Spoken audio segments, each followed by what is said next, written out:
All right, brother. So tightening money, higher interest rates, less cash in the economy. What does this mean to us? That's kind of what we're going to explore. So let's start first with this trend right now that cash is a bad place to be. Uh, to what extent is that true? Yeah, so I think that's one of them questions that you'll get a different answer from everybody you talk to, I believe. Sure. You know, it really you'll notice the differences between people, whether they're conservative on their finance side or a little bit more um, liberal, to use two terms out of the political arena, but a little bit more liberal with their money or a little bit more conservative with their finances. To me, it, I guess the best way for me to say it is you really have to pay a little bit more attention in times like these that we're in to how much cash you're carrying and what you're doing with your investments. We're in a very volatile market, inflation sky high, highest on record, I think, for 40 years or something like that. And we just don't know when that's going to stop. Right. So you've got to decide how much cash is enough cash. A lot of people out there are telling everyone to use up all their cash so it doesn't lose value. I'm not really under that mindset. I want to make sure all of our listeners understand that we still recommend they have their 6 months living expenses covered. And outside of that, I'm okay with using all that cash and deploying it into viable investments. But I would definitely not get rid of your emergency savings or 6 month living expenses. All right. So let's talk about that in a little bit more detail because I saw an article today that we're looking at the inflation report for January is coming out at the end of the week. And right now, the expectation is that year over year inflation is supposed to come in somewhere around 7.3%. We'll see if it's that number or somewhere near, but it's been near 7% for a couple of months running now. And so that's causing people to sweat, because what that means is that if you have that cash that you're talking about sitting in an account that's basically not an interest bearing account, then you're losing 7% of the value of that cash every year, the way things are going right now. So that's not a pleasant place to be. But then one of the fundamentals of a disciplined financial strategy, especially on the individual side, is to have a rainy day fund, right? So it seems like those two things are in a little bit of conflict. So if I'm sweating having that cash laying around in a checking account or something like that, why should I still do it? Well, 7% sounds like a lot. But let's say that stays that way, which is a record level for the next 12 months. And let's just say your 6 months living expenses is $50,000 is what you have there, just for conversation purposes. A year from now, if inflation were to stay at 7%, 12 months from now, you would have lost what, $3,500 if my quick math is right, Of spending power. of spending power. So theoretically, you'd have $46,500 plus whatever little interest you made, which I don't recommend. That's in a risky account, so you're not going to get anything. It'll be negligible.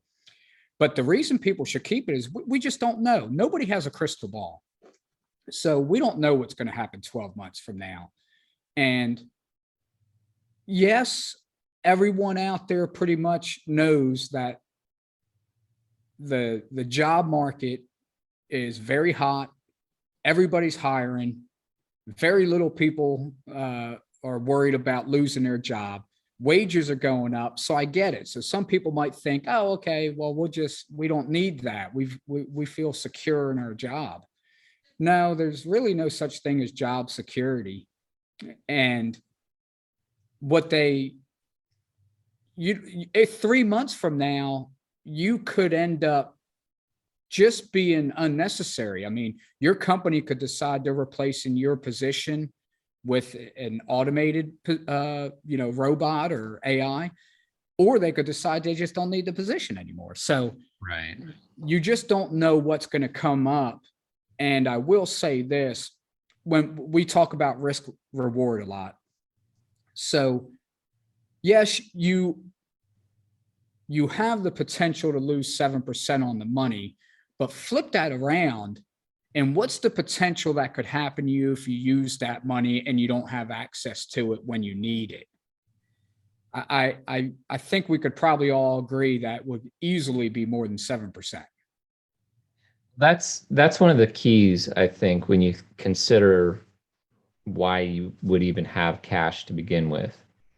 It's really a combination of two things: liquidity and relative stability.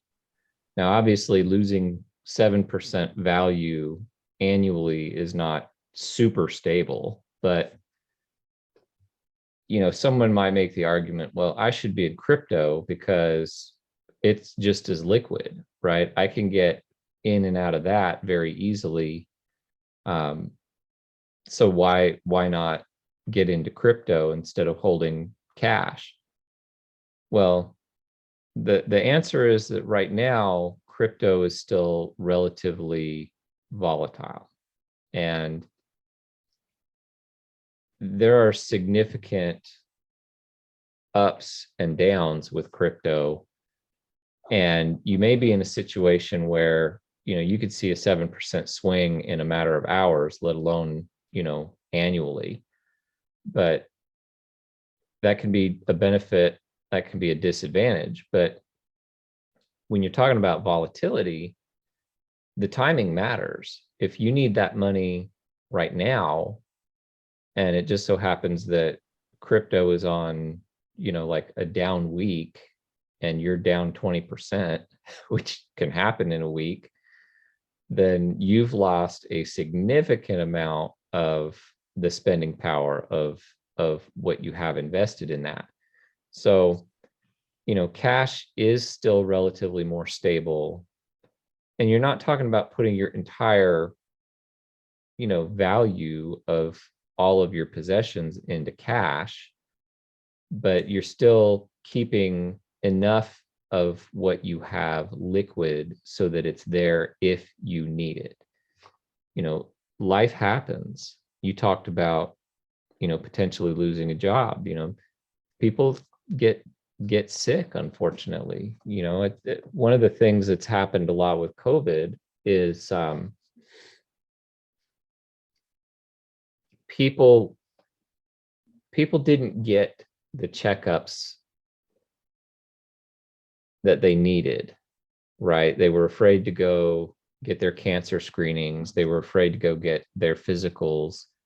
Over the course of the last 2 years or so, it's not as much the case now as it was, but a lot of people missed those routine screenings. And a lot of what we've seen now is that you've got increased rates in terms of things like cancer because those things were missed.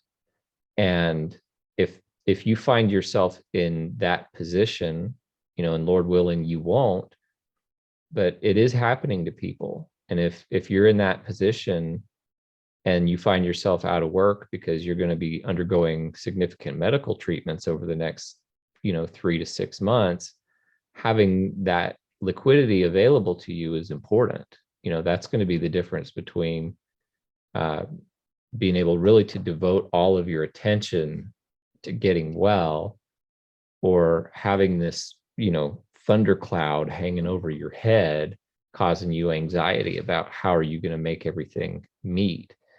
And even if you've got the assets and other investments, again, gets back to the same point with crypto. I mean, if you're in the stock market and you look at where things ended December 21 versus January of 22, you probably saw some down the month of January.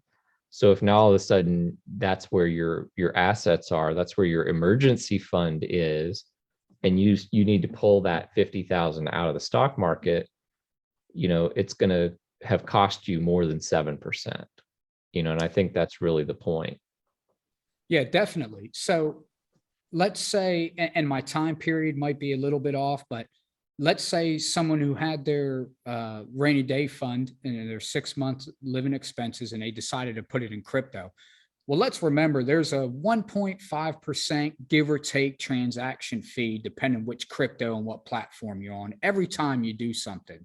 So if you go to buy that crypto, there's roughly 1.5%. Then if you go to transfer that crypto to an offline wallet, software wallet, wherever, because you don't want to leave it in that exchange, well, there's another percent or 1.5%. Well, then to sell it, you got to transfer it back at that point. And then so you might be looking at 6% right there. But, Bitcoin, for example, back in September, if somebody said, I feel so secure with my job, I'm not worried at all, I'm going to take my 6 months living expenses, I'm going to put it in Bitcoin. Well, it was $65,000, give or take. Well, let's say in January, they lost their job for whatever reason. Let's say they got hurt. Car accident. There's so many things that life can throw at you that we don't know they're coming. That's kind of the point, right? So let's say that happened, and come January, they need that money now. Well, they just lost, what is that, 30%, 25%? Maybe more. Where is Bitcoin right now? Do you know off the top of your head? It did well today. I think it's around 44,000 right now. So you're talking, what, a 21,000 decline? Is that 33% or something like that? You're in the ballpark of between 30 and 40% somewhere. So that trumps the 7% we're worried about because of a little inflation, and we don't even know if that's going to happen. So, right. Yeah, I mean, that should pretty much just nip that in a bud. Everybody needs to keep their 6 months expenses, keep it in a money market or just a regular savings account. Money market with your local bank or national bank, it'll get you a little bit of a better rate. You still have access to it, but it's just not at risk. And that's what we recommend. The Purposeful Podcast.